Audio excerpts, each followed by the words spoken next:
But I think today we are entering something quite different and radically opening up new possibilities for language maintenance, for diversity, for pluralism, for the rights of people to be different.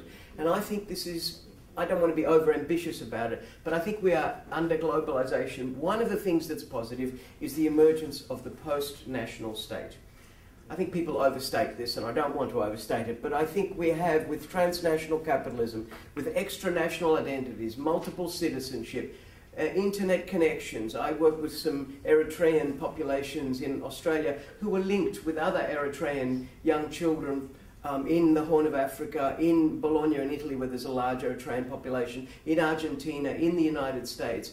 These young people, adolescents, will never move, probably, from where they physically reside, and yet they can form bonds of community around their specificity as Eritreans that are international. And through the internet, they can connect with them in a very vibrant way. This has never been historically possible before. So globalization does not necessarily mean the massive behemoth, monolithic emergence of English dominating the world. It also creates the possibility for the politics of resistance and the emergence of difference in a way that was never possible before.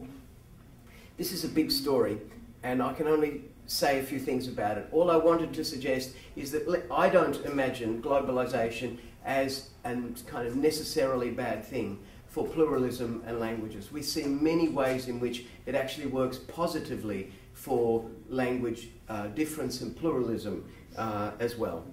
Okay, so the dependence on language policy has been too much dependence. I might be going too quickly because I'm nervous about how many slides I've got, so I do apologize. I'll try and slow down a bit. The dependence on language policy has made people think of two things as a way to develop support for minority languages. That is state-centered language policy, like I've just said, language policies in constitutions or issued by governments as a formal text. Some of these are catastrophic. In 1956, Sri Lanka passed the official Sinhala Act, which made Sinhala the official and sole exclusive language of the country, which actually, to a significant degree, produced the civil war from which that country is just recovering now. So language policies are very important things. They are important always to some people, but they can be catastrophically bad if they're not done well. Bangladesh exists because of a language policy, the intended imposition of Urdu on the people of East Pakistan by West Pakistan in the 1950s. So we can see that language policies have serious consequences if they are resisted, if they are undesired, if they are undemocratic. So that's one thing. We tend to think of language revival depending too much on what the state does. And the other thing is on formal transition and on teaching. And as we heard before, this is an unreliable ally of recovery.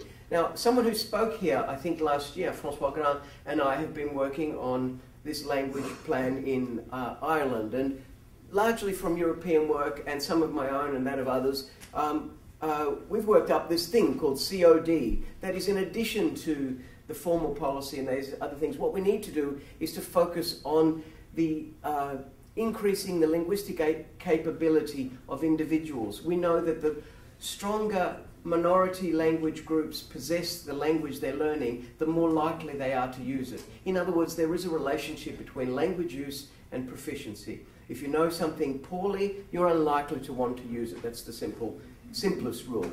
Secondly, that if we reward and create opportunities for use, and I'm going to give you a very dramatic example of this in a few minutes from Sri Lanka, that we will find that students will use languages which actually their parents and teachers don't even believe that they know. Quite dramatic example in a few minutes. And we need to foster the positive desire for its use, which is an issue fundamentally of identity, as we'll get to. We can see that in many parts of the world, with Catalan in Catalonia, in Spain, the Welsh, which has more 5-year-old speakers today than it has had for a couple of hundred years, and a tiny language in Australia called Gawana, 27 children speaking this language again. All of the 200 Australian indigenous languages are tiny. No one of these languages has more than 1,000 speakers. They don't need to be large to be strong. What they need is to have young children speaking them and to be using them in ways that exclude English from the domains in which those languages are used. So this experience shows that actual language use comes when we find these three things together. Capacity, that is levels of not necessarily academic proficiency, but fluent use. Opportunity, that is domains, and positive desire. Capacity is nurtured in two ways: informally in homes and other intimate relationships, that is where language becomes the bond of connection between mother and daughter, father and son, and reverse trajectories, whatever, in families, and as well as formally in instructed modes in schooling. Intimacy produces universal mother tongue use. Every person learns his or her mother tongue fluently, taught by their parents. But the overwhelming majority of second language teaching in schools does not succeed. So do parents actually teach children a language in a way that teachers don't seem to know how to do? It's because what's going on in early childhood acquisition is something radically different from later acquisition, which I'm sure you can all agree with. But instruction is far less successful. This tells us something deep about what we should do to make weak languages strong. Opportunities. Teachers of languages and language planners and language maintenance people often say, well, what we have to do is create domains where languages are going to be used. But when we go and look at domains of language use, what we find is something really interesting. They are not automatically available to new users. They only become available when the old users allow the new users to express themselves in ways that they might think are different or wrong or inadequate or learners' language.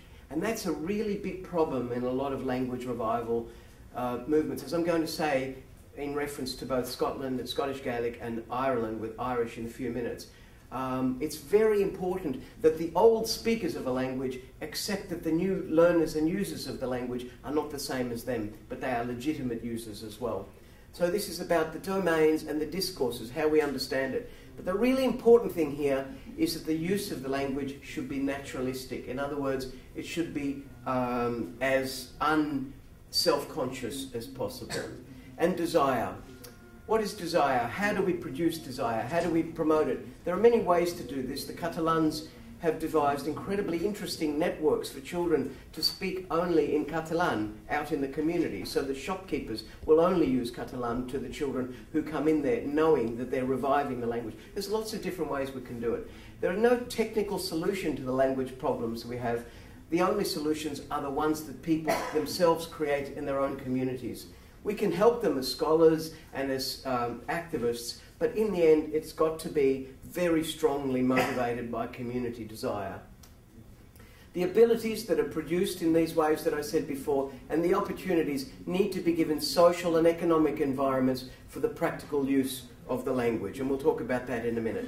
So these three things, capacity, opportunity, and desire, come together, but they do represent a problem.